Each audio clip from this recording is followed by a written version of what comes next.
evaporation system.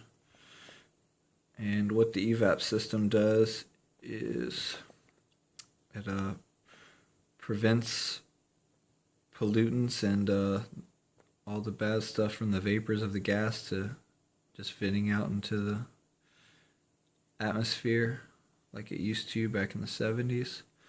EPA made them do a closed loop system, and now it goes through a vapor canister, which filters all that out. And from there, it can go to a atmospheric vent or a vent solenoid.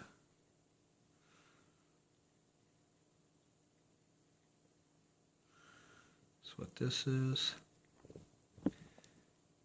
And also it mostly goes to a purge solenoid.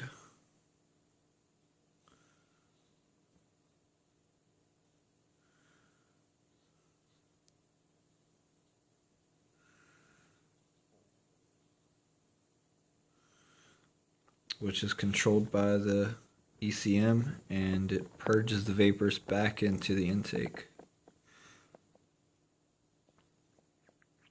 Or however you spell that.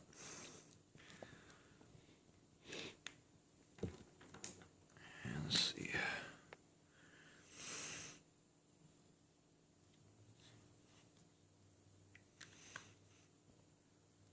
Draw the ECM.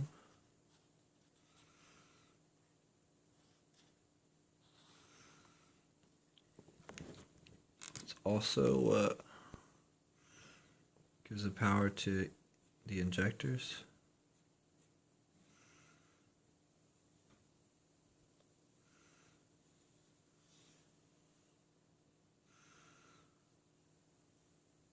These are outputs. And I'm going to draw some inputs on this side. Your inputs are going to be your O2 sensors. Gets feedback from those to keep it at the stoichiometric ratio 14.7 to 1. It uses the crank to time it, the crank position sensor to time it with the ignition. Yep, that's what that is. Let's see. You also got the mass airflow sensor. Make sure it reads the amount of air, and that way it can control how much fuel it puts into the engine to keep it at that 14.7 to 1 again. And some systems have a MAP, which is a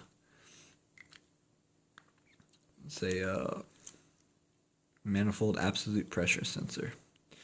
It does pretty much the same thing as the mass airflow sensor, but instead of reading the volume of the air, it reads the pressure. Some have a mass and a MAP, some only have one. We also, let's see, we'll draw.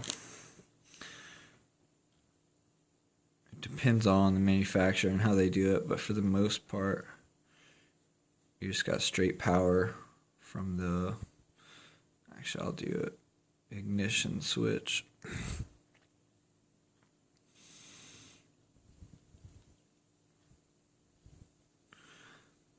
And from that, straight from a fuse to a battery.